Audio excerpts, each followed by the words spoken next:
বন্ধু আমার, নওজোয়ান সাথীরা, বাবারা, সবার কাছে বলুন, এভাবে কেন সমাজ ছেড়ে দিলেন, ঘর ছেড়ে দিলেন, পরিবার ছেড়ে দিলেন? কি করছেন আপনারা? আপনারাই করতেন পারেন।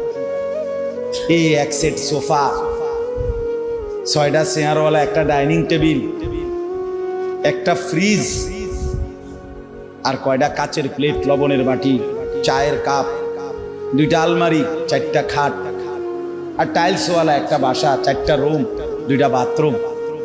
এই সামান্য কদ্দুর মিলাইতে গিয়া 60 বছর শেষ করে দিলেন।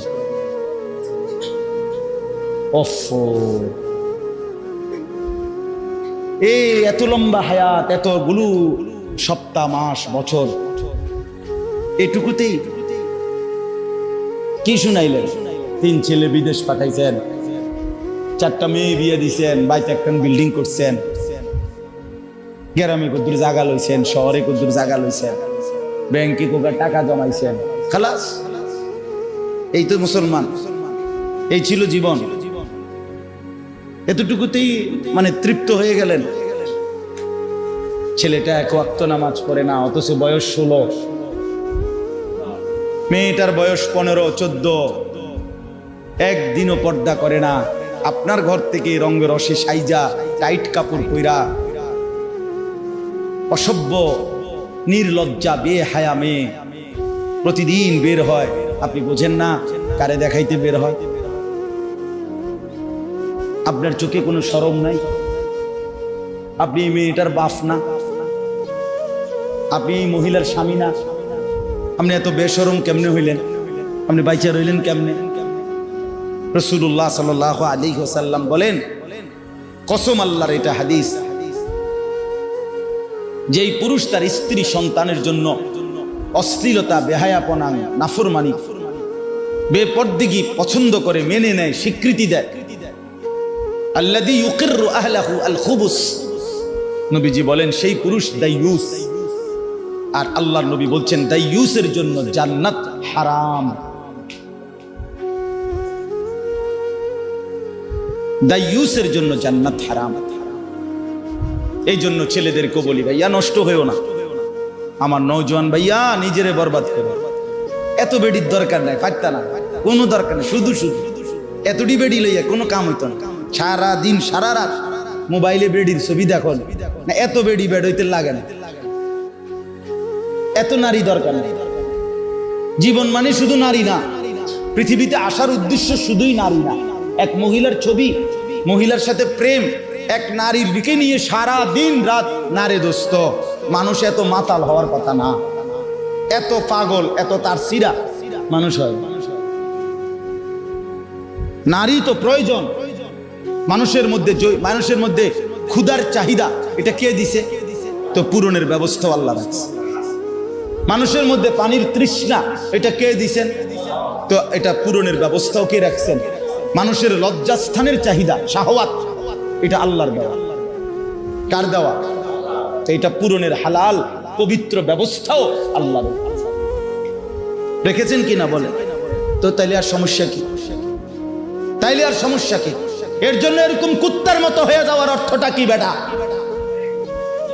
24 ঘন্টা নারী, ছবি, নর্তকী, নাচ, গান, জিনা, ব্যভিচার, অশ্লীল দৃশ্য আর মেয়ের পিছনে পড়ে থাকার মধ্যে সার্থকতাটা কি বেটা? এমন সুন্দর যৌবন, 16, 17, 18, 20 বছরের এমন সুস্থ সবল শরীর, দেহটাকে বাপ কেমনে নষ্ট করে দিলাম? কেমনে নষ্ট করে দিল? ওফ, আমি বুঝি না এটা কি হায়াত নষ্ট করে দিল, কি চমৎকার জিন্দেগিটা শেষ করে দিল। হায় হায় হায়, আল্লাহ আমাদেরকে মাফ করে দেন। যে ভাইরা উদ্যোগ নিছেন, আল ইসলাহ পাঠাগার, মাশাআল্লাহ, সংশোধন, আগে ফিকির করবেন। শুধু কেবল ফেসবুক, শুধু মোবাইলে ছবি আসলো, ইউটিউবে ছবি আসলো, ফেসবুকে এই করেছেন সেই করেছেন, শুধু এতটুকুতেই খুশি হইবেন না। বরং নিজের সুন্দর, নিজের আখলাক, নিজের পরিবর্তন, নিজের সেজদা, নিজের নামাজ, নিজের বন্দিগি, এটার দিকে নজর রাখুন। আমরা এই করেছি, ওই করেছি, মানুষের কল্যাণে এই করেছি, মানুষ কিন্তু আমনেও কথা কয় না, আপনি নিজেও তো কি নিজের কল্যাণের ফিকির করেন, নিজের ফিকির করেন। আল্লাহ আপনাদেরকে উত্তম ভাবে তৌফিক দান করেন। তাহলে আমার বক্তব্যটা ছিল এটাই, ইসলাম সংশোধন করতে হবে নিজের, এক নম্বরে। আর প্রথম সংশোধন ঈমান আকীদা। প্রথম সংশোধন কিসের? 2 নম্বর ইবাদত, মানে আমল। 3 নম্বর হলো মুআমালাত, লেনদেন। আমরা চলতে গিয়ে জীবন চলার পথে জমির বেচা কিনা, এরপরে আমাদের সমস্ত উৎপন্ন কর্ম, আমরা যে উপার্জন করি, উপার্জনের যার যেটা পন্থা, চাকরি বলেন, ব্যবসা বলেন, ক্ষেত বলেন, যেটাই বলেন, যে যেমনি রোজগার করে, এর রোজগার মানেই লেনদেন। রোজগার মানে কি? কেউ পণ্য দেয়, কেউ টাকা দেয়, কেউ শ্রম দেয়, কেউ মজুরি দেয়, এই না কথাটা? মানে লেনদেন হয় এখানে। আমি শ্রম দিচ্ছি, আপনি আমারে পারিশ্রমিক দিচ্ছেন। আমি মাল দিচ্ছি, আপনি আমারে কি দিচ্ছেন? টাকা দিচ্ছেন। আমি জমি দিতেছি, আপনি আমারে মূল্য দিতেছেন, মানে লেনদেন। এইটাই মুআমালা। এইটাকেও সংশোধন করা আছে। এটার মধ্যে কোনো হারাম আছে কিনা, সুদ আছে কিনা, ঘুষ আছে কিনা, অবৈধ উপার্জন আছে কিনা, হারাম আছে কিনা, এটাকে বাছাই করে সংশোধন। আপনি যেমন কোম্পানি বলছে আপনারা এভাবে আমরা কিস্তি দেব, আপনার থেকে এভাবে টাকা নেব, আপনি এটা তো কোম্পানি না বলছে। আপনার উচিত একজন আলেমে দ্বীনকে জিজ্ঞেস করা যে হুজুর, আমার দোকানের ব্যবসাটা হলো এই, আমারে এই কোম্পানি এভাবে মাল দিতে চায়, এভাবে টাকা নিতে চায়, আমার এটা দেওয়া নেওয়া ঠিক হবে কিনা? এটা কি 10টা মিনিট, আধা ঘন্টা একজন আলেমের কাছে জিজ্ঞেস করে নেওয়া যাইতো না? কথা বলেন না কেন? না, কিন্তু আপনি দেখেন এটা জিজ্ঞাসা করতে রাজি। আমার সম্পদের উপরে এটা জিজ্ঞাসা করা উচিত যে আমার লেনদেনটা সহি কিনা।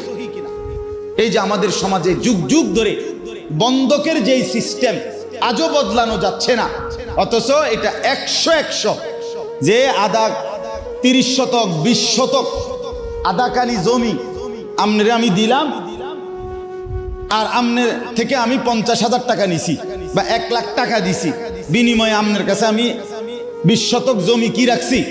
বন্ধক রাখছি, আর আমনের থেকে আমি টাকা নিছি 50,000।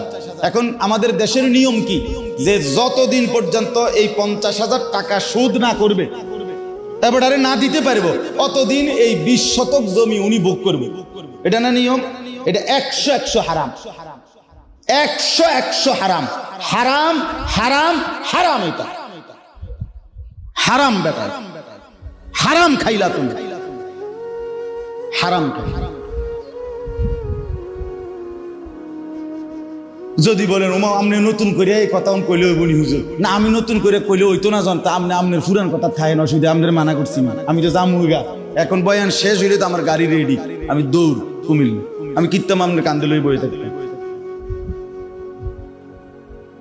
আপনারে বললাম।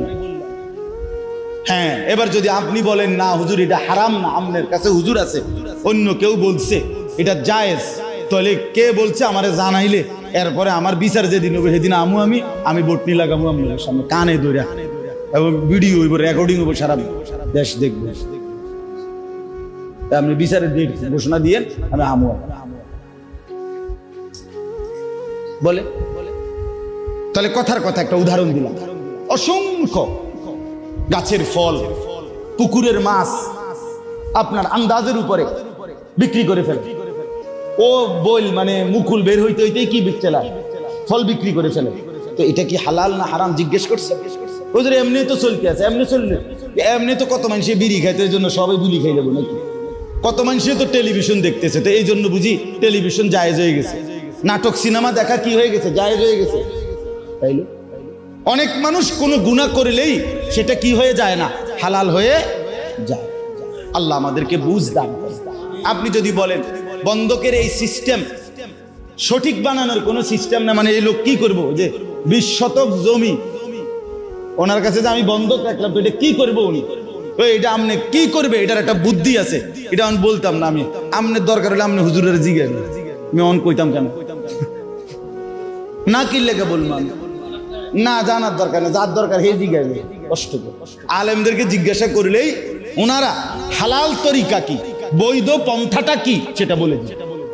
কথা বুঝছেন কিনা বলেন? প্রত্যেক পন্থারই বিকল্প হালাল পন্থা আছে, আছে কিনা বলেন না কেন? মদের বিকল্প মধু আছে, বুঝেন না? সুদের বিকল্প ব্যবসা আছে, হালাল ব্যবসা। আল্লাহ এই জন্য বলছে আমি সুদে না হারাম করছি, কিন্তু ব্যবসাকে তো হালাল করছি।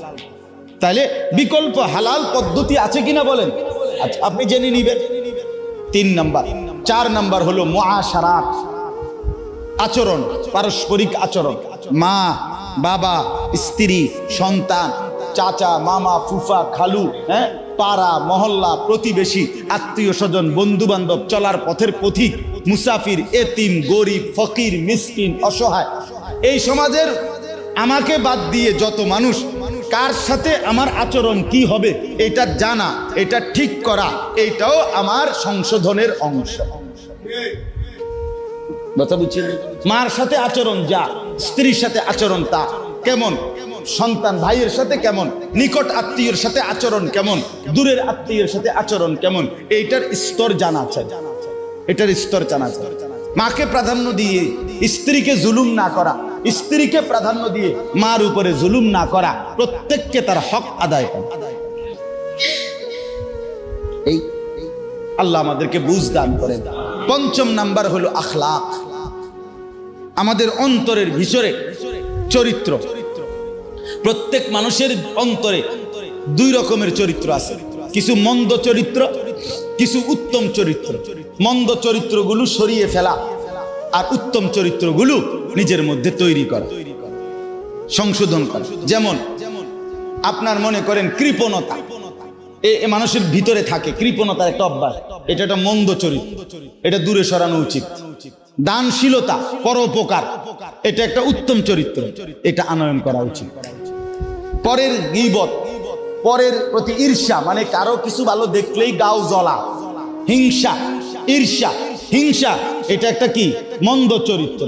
অপরের কল্যাণ দেখে খুশি হওয়া, এটা একটা উত্তম চরিত্র। তাহলে ওই মন্দটা সরানো, উত্তমটা আনা, এটা আমাদের দরকার। তাহলে আমি অল্প কথায় বললাম, 1 নাম্বার আমাদের ঈমান আকীদা সংশোধন করা উচিত, 2 নাম্বার ইবাদত আমল সংশোধন করা উচিত, 3 নাম্বার লেনদেন সংশোধন করা উচিত, 4 নাম্বার পারস্পরিক আচরণ সংশোধন করা উচিত, 5 নাম্বার আখলাক মানে ভেতরের চরিত্র সংশোধন করা উচিত। তাহলে ইসলাহি মাহফিল এবার বলেন তো কি পরিমাণ দরকার? কথাটা বুঝছেন কিনা বলেন? এগুলো একটা একটা করে ধরে ধরে ধীরে ধীরে ঠিক করা দরকার, শোনা দরকার, বুঝা দরকার, সংশোধন করা। এই জন্য আমি অনুরোধ করলাম, যেই ভাইরা আলহামদুলিল্লাহ উদ্যোগ নিছেন, আজকের মজলিসও সাজাইছেন এবং আপনারা ভিন্ন আরো আয়োজনও করছেন, আপনাদের এই সব আয়োজনে আল্লাহ তাআলা বরকত দান করেন। আর আপনারা যারা মসজিদের কমিটি আছেন, মসজিদের ইমাম সাহেব, খতিব, মুয়াজ্জিন সাহেব আছেন এবং মহল্লার মুসল্লি আছেন, আপনাদের কাছে অনুরোধ, আলহামদুলিল্লাহ আপনাদের ফেনী সমৃদ্ধ এলাকা, ফেনী জেলা ওলামায়ে কেরামের জেলা, ওলামায়ে কেরামের জেলা, উপযুক্ত আল্লাহওয়ালা মুত্তাকি ফরহেজগার ওলামায়ে কেরাম আলহামদুলিল্লাহ আছে এখানে। এই জন্য আপনারা মাঝে মাঝে 2 মাস পরে পারেন, 3 মাস পরে পারেন, এরকম ইসলাহি মজলিস করার চেষ্টা করবেন। জনপ্রিয়তা কোনো জরুরি না, কোনো বক্তার জনপ্রিয়তা আছে, উনি আইলে কিছু লোক বেশি হইব না, এই জনপ্রিয়তার মোহ এটা ঠিক না। আমার জনপ্রিয়তা মূল মাকসাদ না, সংশোধন মূল মাকসাদ। কথা বুঝছেন কিনা? এই কাজেই 50 জন হোক, 20 জন হোক, 10 জন হোক, মুসল্লিরা আপনাদের যদি একটা একটা ওযু, গোসল, নামাজ, সূরা, কেরাত, দোয়া, কালাম, আপনাদের ঈমান আকীদা লেনদেন ধীরে ধীরে সুন্দর হয়, ঠিক হয়, সামান্য একটু খেয়াল করলে হয়তো অনেক কিছু ঠিক হয়ে যাইত, কিন্তু আপনি খেয়াল করছেন সেজদার মধ্যে পিছন দিয়ে যদি 2 ঠ্যাং উঠতে যায়, দোনো পাও একসাথে উঠে যায়, নামাজ একেবারেই বাতিল, নামাজ আর হবে না। ওই নামাজ সৌ সেজদা দিলে হইতো না, নামাজ এটা একবারে বাতিল। এখন আমি নিজ চোখে দেখছি, আপনারা একটা দিন একটা মসজিদের সেজদার পরে এটা ভিডিও করাইয়া দেখেন যে পিছি দিয়ে কিতা হয়। কথাটা আমার বুঝছেন? অথচ এটা একটা ছোট্ট বিষয় যে আপনার এটা মনে রাখা যে আমার দোনো পাও যেন অবশ্যই মাটির সাথে, ফ্লোরের সাথে কি করে থাকে, লাইগা থাকে। তো এটা যদি আমার কারো যদি এই বেখেয়ালে উঠে যায় সবসময় এই অভ্যাস, তাহলে উনি যে এটা ঠিক করে নাই, তো উনি হাসরের ময়দানে গিয়ে দেখবো ওনার কোনো নামাজ নেই, কিন্তু উনি তো পড়ছিল, কথা বুঝেন নাই আমার, কিন্তু কিন্তু ঠিক করে নাই। তাহলে মুশকিল কিনা বলে, মুশকিল। এরকম অনেক বিষয় আছে। এই জন্য আমি বলবো আপনারা উলামায়ে কেরামকে দাওয়াত করে এনে মসজিদের ইমাম সাহেব, খতিব সাহেব, ওনাদের বয়ান, এগুলোর দ্বারাও জুমার বয়ান পরিবর্তন শেখার নিয়তে শুনবেন। জুমার নামাজের বয়ান 52 সপ্তাহ জুমার বয়ান হয় এক বছরে, মানুষের সংশোধনের জন্য যথেষ্ট। কিন্তু সামনের 2 কাতারের মুরব্বী মাঝ বয়সী ইমাম সাহেবের ওয়াজ শুরু জুমার দিন, এবার জুরানি শুরু, এরকম মানে বর্ষি দিয়া মাছ ধরে, বর্ষি দিয়া মাছ ধরে যেমনি এমনি ঠোকর মারে, এরকম এবার বয়ে বয়ে মাছ ধরে। ইমাম সাহেবের জুরানি মানে বয়ান শেষ, ওনার জুরানি শেষ।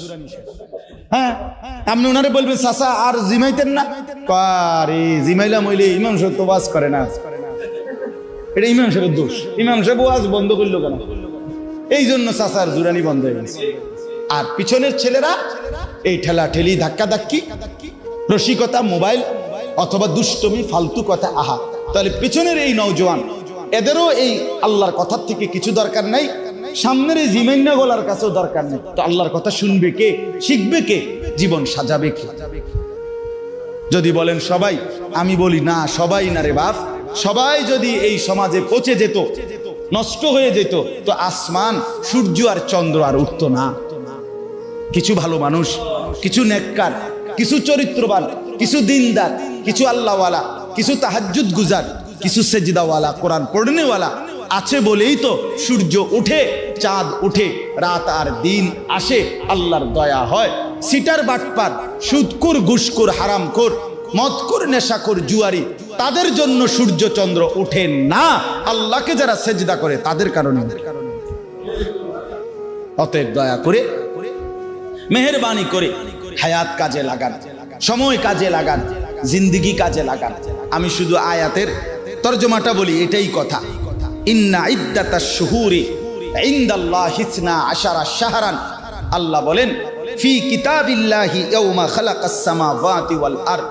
আল্লাহ বলেন আসমান জমিন সৃষ্টির আগেই লৌহে মাহফুজে আমি আমার কুল কায়নাতের তাকদীর যখন লেখাইছি, সেই সময় আমি আল্লাহ এই পৃথিবীর জন্য সিদ্ধান্ত নিয়ে রাখছি, এই পৃথিবীতে মাস হবে 12টি। মাস হবে কয়টি? 12টি। ইয়াউমা খালাকাস সামাওয়াতি ওয়াল আরদ, আসমান জমিন সৃষ্টির শুরু থেকেই আমি আল্লাহ, সৃষ্টির প্রথম মিনিট থেকেই 12 মাসের বছর আমি আল্লাহ চালু করে দিয়েছি। এই সময় আমি চালু করে দিছি।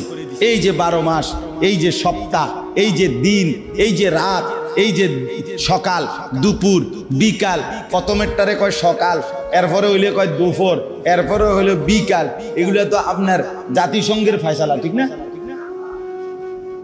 এটা জাতিসংঘের সিদ্ধান্ত। তো মানে প্রথমে সকাল, এরপরে দুপুর, এরপরে বিকাল, নাকি? কথা বলেন না কেন? 7 দিনের সপ্তাহ, 12 মাসে বছর, এগুলো আমেরিকার সিদ্ধান্ত। আল্লাহ বলে এটা আমার ফয়সালা। সময়, এই প্রতিটা সময়, ঘন্টা, মিনিট, সেকেন্ড, মাস, বছর, সপ্তাহ, দিন, মুহূর্ত, এক বিন্দু, আল্লাহ বলেন এটা আমার সিদ্ধান্ত, আমার সিদ্ধান্ত। মিনহা আরবাআতুন হুরুম, আল্লাহ বলেন এই 12টি মাসের মধ্যে 4টি মাস সম্মানিত, সবচেয়ে বেশি। এই 4টি সম্মানিত মাসের মধ্যে একটা হলো এই মুহররম, জিলকদ, জিলহজ, মুহররম, রজব। এর মধ্যে এখন যে মাস, আগামীকাল 10ই মুহররম। আল্লাহর সৃষ্টির মধ্যে যে কয়টা সম্মানিত দিন, তার মধ্যে অন্যতম একটি দামি, সম্মানিত, পবিত্র একটি দিন আগামীকাল 10ই মুহররম, আশুরা যেটাকে বলে। রাসূলুল্লাহ সাল্লাল্লাহু আলাইহি সাল্লাম বলেন এই আশুরার দিন যে ব্যক্তি রোজা রাখবে, আল্লাহর নবী বলেন আমি আশা করি আমার আল্লাহ তার পিছনের 1 বছরের গুনাহ মাফ করবেন। এই জন্য নবী সাল্লাল্লাহু আলাইহি সাল্লামের আমল ছিল বাপ। নবীজি সাল্লাল্লাহু আলাইহি সাল্লাম আশুরার রোজা রাখতেন, সাহাবায়ে কেরামকে রাখতে বলতেন, এবং ইন্তেকালের আগের বছর বলছিলেন যে আমি 10 তারিখের সাথে 9 তারিখও একটি রোজা মিলাইয়া রাখবো, মানে 2 দিন। আলহামদুলিল্লাহ, এই জন্য 9 এবং 10, অথবা কেউ ইচ্ছে করলে 10 এবং 11, এই 2 দিন নফল রোজা রাখলে অনেক সওয়াব পাইবেন। নবীজি বলছেন রমজানের পরে বাকি 11 মাসের মধ্যে সবচেয়ে শ্রেষ্ঠ নফল রোজা হলো এই মুহররমের রোজা। আফদালুস সিয়ামি বাদা রমাদান শাহরুল্লাহিল মুহাররম। আলহামদুলিল্লাহ, আমরাও চেষ্টা করছি। আমি রোজা ছিলাম, ইফতার করছি দেখেই একটু দেরি চাই, নাই তো আমি জাস্ট টাইমে আসতে পারতাম। তো এই জন্য আপনাদের কাছে অনুরোধ করলাম, যারা আজকে রাখছেন কালকে আরেকটা রাখবেন ইনশাআল্লাহ। যারা পারেন নাই, যারা চেষ্টা করেন কালকে বুধবার, তারপরের দিন বৃহস্পতিবার, এই 2 দিনের 2টা রোজা রাখতে অনেক বড় সওয়াব পাবেন। স্ত্রী, সন্তান, ঘর পরিবারের মা বোনদের কাছেও বলবেন।